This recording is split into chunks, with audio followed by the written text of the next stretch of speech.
a sicha from Shabbos Hamoed Sukkos. In that Shabbos Hamoed Sukkos from Tafshin Lamed Daled.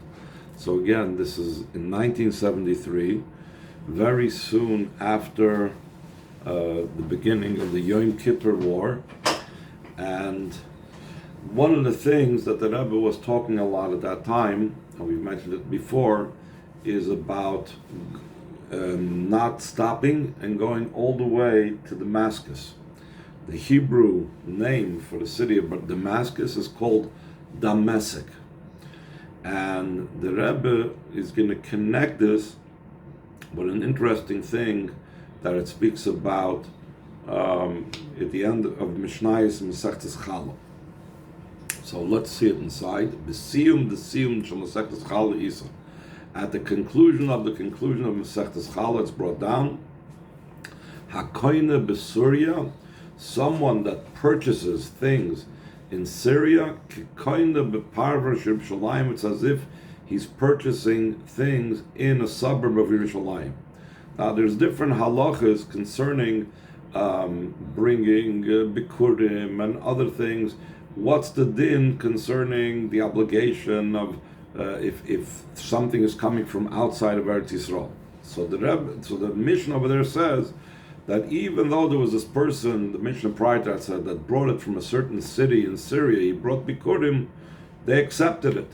And it concludes with this idea that someone that purchases something in Syria or purchases land in Syria, it's considered as if he purchased in a suburb of Yerushalayim. And then the Rebbe says, in addition to the general idea that the Rebbe explained on the Farbrengen of the 13th of Tishrei, about this Mishnah, the Rebbe spoke about it, he made a siyum on this Mishnah, Nishar Adayin Hadiuk, it still remains the question, Madua Namar Kekoine beParver Yerushalayim. Why does it say it's like someone that acquires in the suburb of Yerushalayim, not the emphasis on suburb, why Yerushalayim?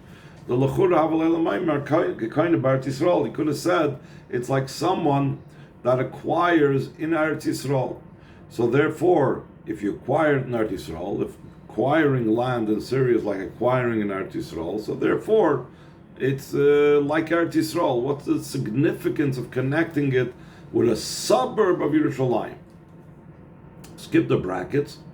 So and also skip the next paragraph. Actually, let's skip to the third paragraph on the page. Vabir Bezeh, the explanation about why it says Parvar Yerushalayim, not just Eretz Yisrael. Kosherim Sifri Medrash is connected with the Sifri and the Medrash. Sifri Bechlal Seder Sha'alacha, the Sefer called Sifri, it primarily deals with halacha. It's halacha on the psukim.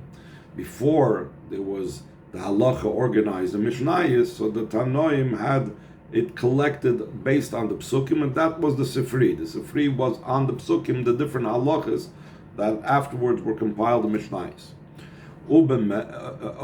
Medrash Seder Shal Medrash is the order of Agadata.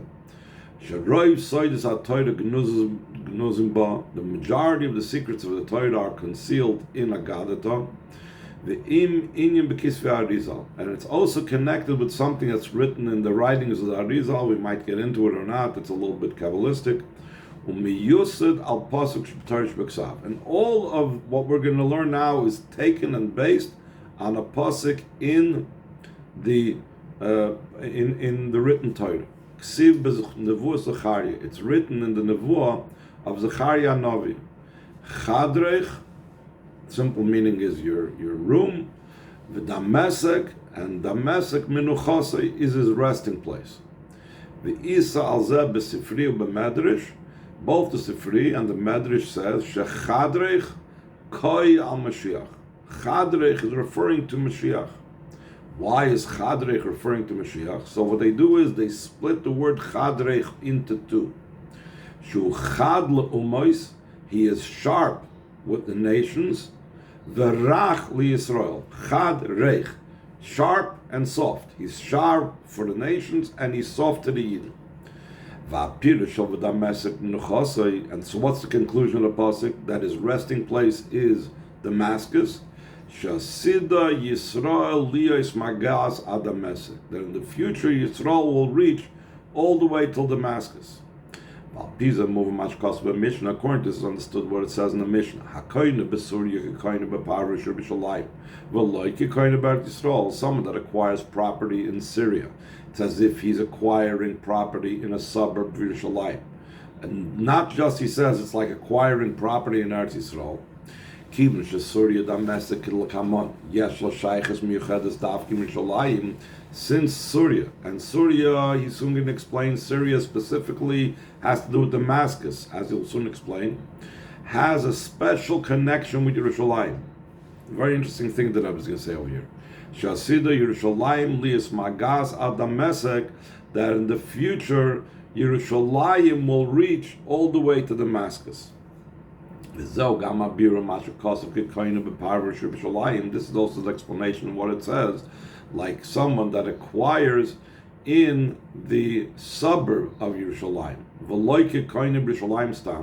What's the significance of talking about it being acquired in a suburb of Yerushalayim? Like it's brought down there in Sifri, since about Yerushalayim it says that it'll be rebuilt on its mound the way it was originally. This is a proof from Nivsayir al-Tila on its place. It's not going to move. Yerushalayim is not going to be in a different location. Rather, it will reach also to Damascus. V'nimtza comes out sheDamasek tia haparver Yerushalayim, that Damascus will be the parver, the suburb of Yerushalayim, v'lechein namar beparver Yerushalayim. That's why it says the suburb of Yerushalayim, because suburb indicates that's where Yerushalayim is expanding to. It reaches all the way to Damascus. Not that Yerushalayim will move to Damascus, chas v'sholom. And then the Rebbe says, Achadayin tzarich lahavim, we still need to understand, b'sifri u'medrash medubroi dis Damascus. In the Sifri and the Medrash, it brings from that pasuk in Zechariah, we're talking about Damascus. Ve'ilu b'mishnah namar akoyne b'Syria, in the Mishnah that the Rebbe originally quoted, it says someone that acquires in Syria.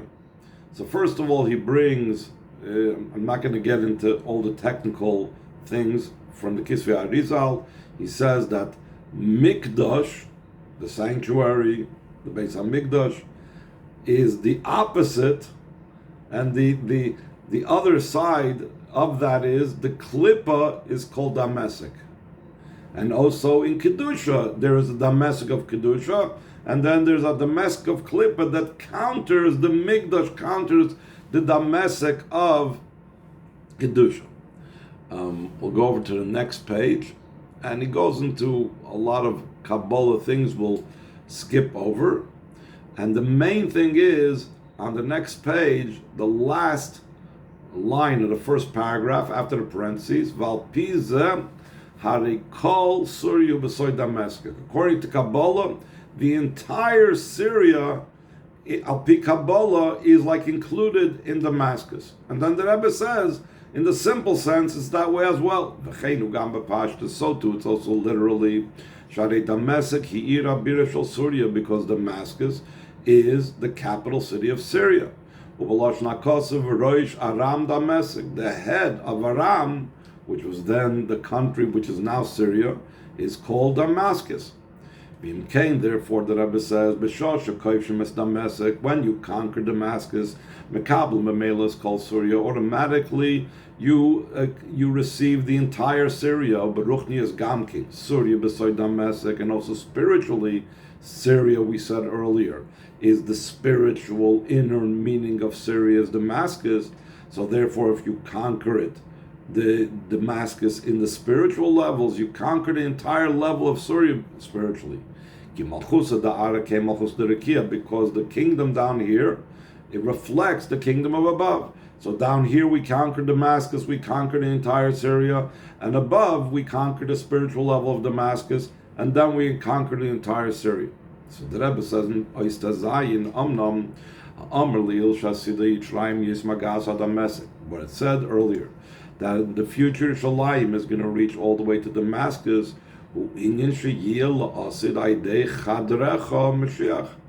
This will be only something in the future through Chadrecha that we said that's going on Mashiach, that he's going to be sharp for the nations and soft to the Jewish people. How is this applicable now before the redemption? Heaven forbid to say that even now is even the beginning of the redemption. Just the opposite. We find ourselves in an exile and a darkness that's double and quadruple, that was never anything like it. This is not the appropriate time to speak about it. Not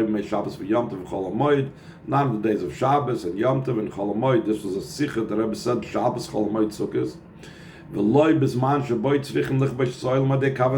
And not at that time that we need to conquer the entire world through joy. Sheparetz is gather that breaks through boundaries. Kol Gidrei Olam, through all the boundaries of the world.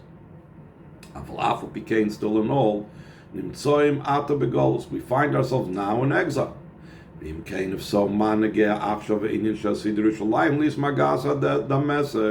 why does it matter now to go into the idea that Yerushalayim, when Mashiach comes, is going to reach till Damascus? What's the point of it now? So in other words, the Rebbe says, without getting into the issue that we're still in the darkness of Golus and how dark the Golus is and how terrible the Golus is, because it's not the appropriate time when we have to be involved in Simcha to talk about that. But practically, why now in Golus are we talking about what's going to happen when Mashiach comes, that we're going to reach Damascus? Achkan,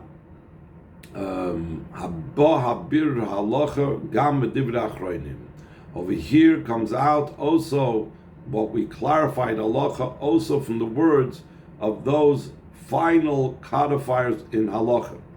Isa b'kisvei Arizal, it's brought down the writings of the Arizal, v'huva b'magin Avram, and brought down in the most famous and well-known commentary on Shulchan Aruch, on the big Shulchan Aruch called the Magen Avram.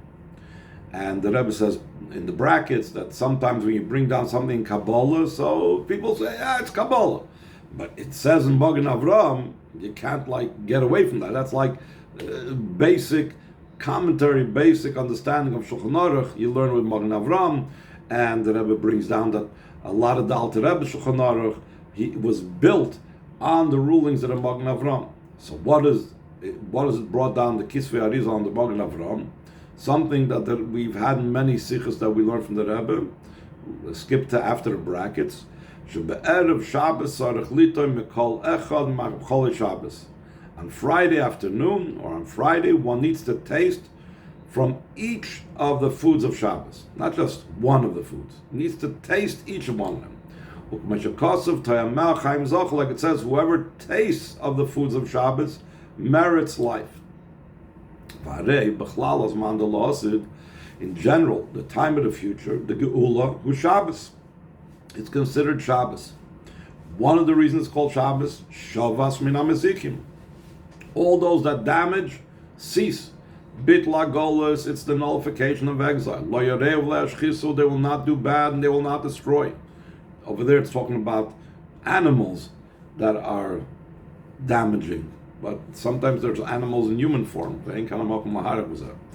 Vazman shekoidem bias hamashiach, and the time prior to the coming of Mashiach, who erev Shabbos is Friday in general. Va'achshav, and in nowadays it's not just Friday, but it's also la'achri chatzos. It's after midday, because if you calculate 6,000 years, every day is another day of the week, and we are holding, or even then when the Rebbe was saying the Sikha, was 5,734 years from creation. That's already Friday afternoon, mid-afternoon already.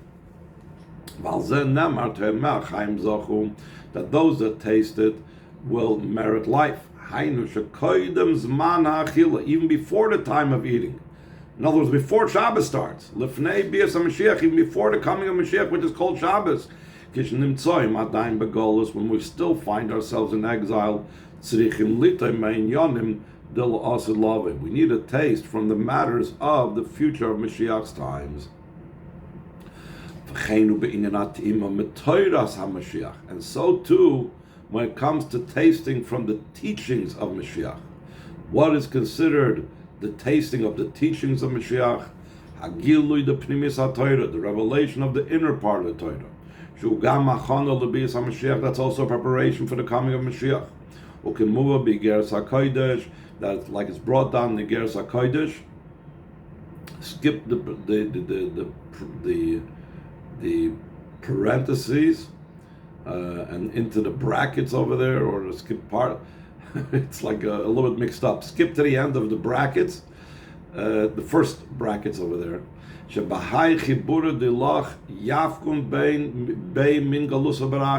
your compilation, in other words, with the Zohar, Yidden will go out of exile with mercy.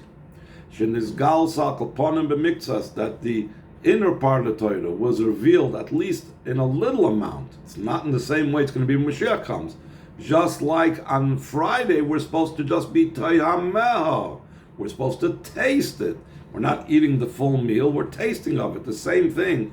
We are tasting of Mashiach's times by learning the inner part of the Torah. It became revealed to the Baal Shem Tov and the students and the Alter Rebbe and the Rabbeim that followed him. Just like concerning the teaching of Mashiach, that we need a taste, we need to have somewhat of it now that we are studying the Torah of Mashiach's times, the inner part of the Torah now. So too concerning the way the world runs.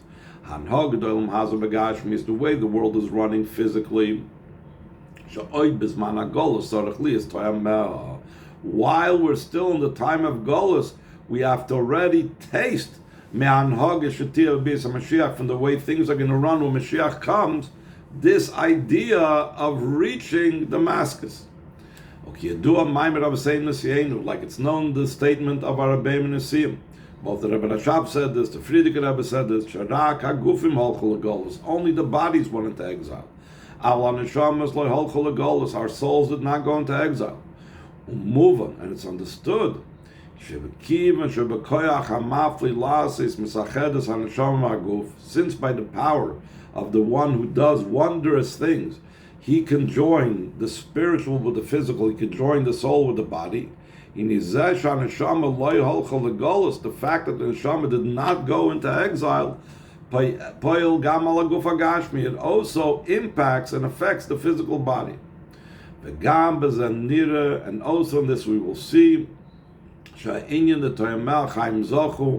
the idea that those that taste of it will merit life. In the time of exile we taste from the matters of Mashiach's times, who is not only concerning matters of the teachings of Mashiach. That's spiritual, that's neshama things. Obviously we're going to have that. But since the soul impacts the body, so even the physical things in the world, like going to Damascus, also concerning running the world in the physical, will also taste of Mashiach's times. Now it's explicit in the ruling that we brought before from the Arizal and from the Mogen Avram, that we taste from every single dish that's being prepared. So in other words, it's not just enough to taste from one dish, which is Pnimius HaTorah. We have to also taste from the other dishes, including the fact that Yerushalayim will spread out to Damascus. Also the idea that Yerushalayim in the future will spread out to reach even Damascus. Has to be at least in a way of tasting now as well. Even though this says concerning Chadrach, which we said before is going on Mashiach, that's going to be sharp to the nations and soft to the Yidden. The ruling of halacha is the tasting of this has to be now as well. The meaning of those that tasted is that they are actually tasting from the foods of Shabbos. Once they taste it, we put it aside. You don't need the whole Chol Erev Shabbos. You don't need the whole soup Erev Shabbos. You put it aside and you wait for Shabbos. Concerning this, it says in the pasuk, when you go out to war upon your enemies, then we're assured that Hashem will give him over into your hands. And also, like it says, you will capture his captives. As Chol b'nei Yisrael shenimtzoyim sham b'shevi. You will take out all the Yidden that are found over there in captivity. And not just the captivity of Yidden, and also all the sparks of holiness that are also found over there in captivity.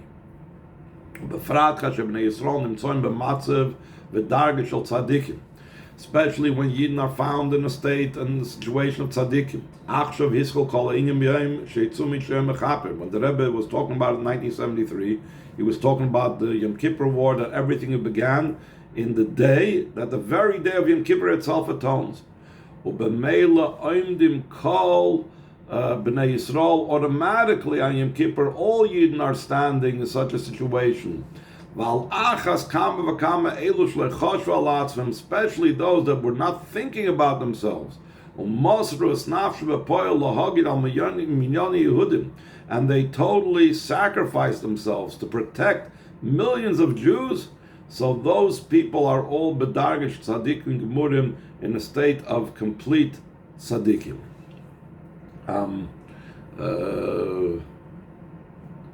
Let's skip over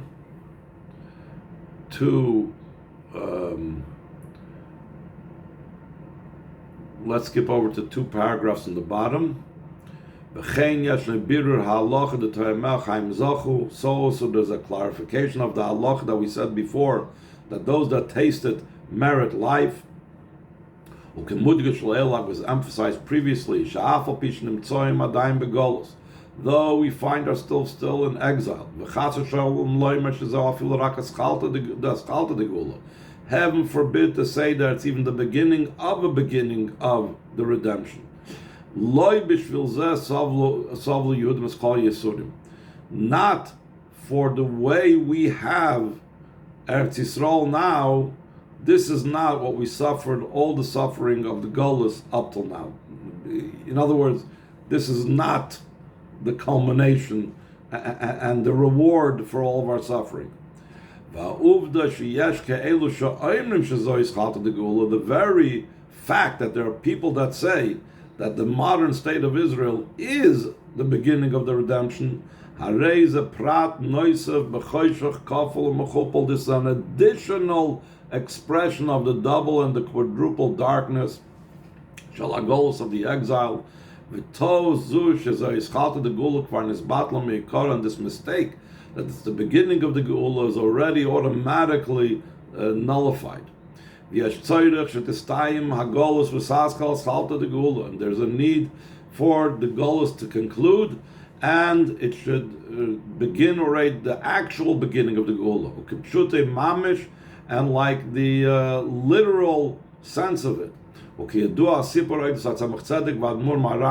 known the story about the Tzemach Tzedek and the Rebbe Maharash, that there was a certain time that was forecast that Mashiach was going to come. And when Mashiach didn't actually come, so I think the Rebbe Maharash asked the Tzemach Tzedek what happened. So he says, what do you want?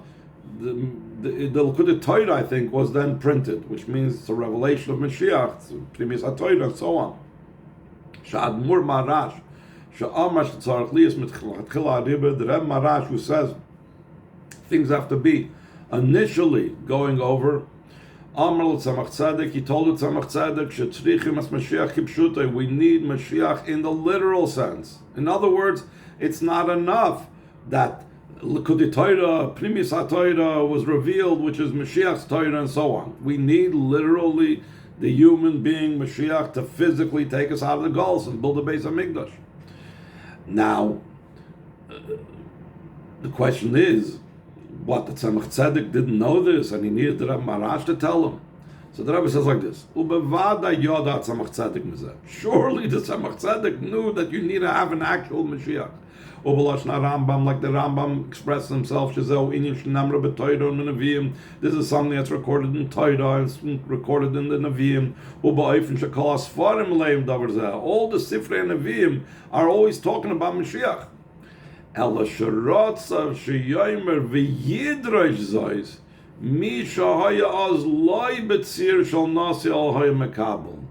Tzemach Tzedek wanted that who should say that we need to have a physical Mashiach?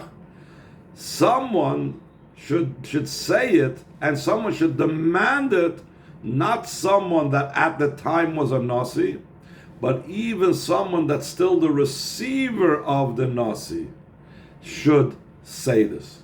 It's like, it's very applicable in our times.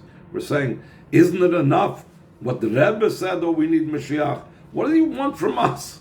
Why, he didn't actually bring about Mashiach, why us? So the Rebbe says, no. We see from the story over there with the Tzemach Tzedek and the Rebbe Marash, the Tzemach Tzedek wanted to hear it from someone that is on the, like, almost like on the outside, and doesn't have the in. That this is something in our world, that our world is saying that it's something that's necessary. And there's the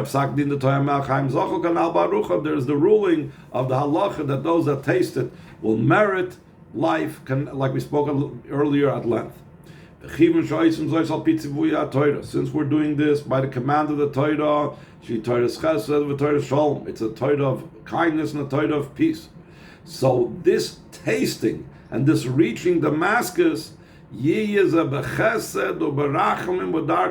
should be in a way of kindness and mercy and ways of peace. Especially since it's connected with Shabbos, we're saying someone who tastes of the foods of Shabbos, he merits the life. That Shabbos is about delight. So therefore, this idea that Yerushalayim will spread and reach all the way to Damascus, it should be out of delight. In other words, it should be an easy and comfortable way and without hurt and pain and suffering. It should be the will of Hashem. We will see the wonders of Hashem with our eyes of flesh. They should recognize in it. Not my strength and the power of my hands, which is what the Rebbe always demanded and said, that Eretz Yisrael needs to recognize and to acknowledge and to openly state that it's not the power of my hands that brought me the victories. The hand of Hashem did this. This is the day that Hashem did, and we will rejoice and be happy in it. We're being happy in Him, in Hashem Himself. The simple meaning is we are rejoicing today, but deeper meaning is we're rejoicing with Hashem, that Hashem is the one that's affecting this. All this comes through clarifying the words of Hashem, which is what's called the word of Hashem, halacha, that halacha says we have to taste of the foods of Shabbos before Shabbos. The Rebbe says, with the agreement of all those here. Again, we're seeing this idea how the Rebbe, even then in Tav Shalom Lamed in 1973, the Rebbe was saying he wants those that are gathered, not he as a Nasi, as a Rebbe should say this, by the agreement of all those that are gathered here. Shakol Be'asar Shchinte Sharia, all of on all 10 Yidden, the Shechina resides. Whenever there's 10 Yidden, and especially that we find ourselves over here in the presence of many tens of Yidden. And we respond Amen. The meaning of the word Amen is Emes ve'emunah. It is truth and it is faithful. All of the above, that Yerushalayim should spread out all the way to Damascus, will be in a way of, in a pleasant manner, in a peaceful manner, v'yedu, and they should know that that the hand of Hashem did this. And again, this is before Mashiach comes. All this should be a preparation for the true and complete redemption through Mashiach. The Beis Mikdash we built in its place. Over there we will do and perform before you like the mitzvahs of your will. Like it's explained this idea in many places, especially in the Hemshech of Mamorim of the Marash that starts with the word V'kacha, that how when Mashiach comes, that will do everything like the mitzvahs are meant to be done. When the Kaim mitzvahs Hakel Kipshute will fulfill the mitzvah of Hakel in its simple sense, literal sense, the Karav Mamish, speedily Mamish Ba'gol Didan.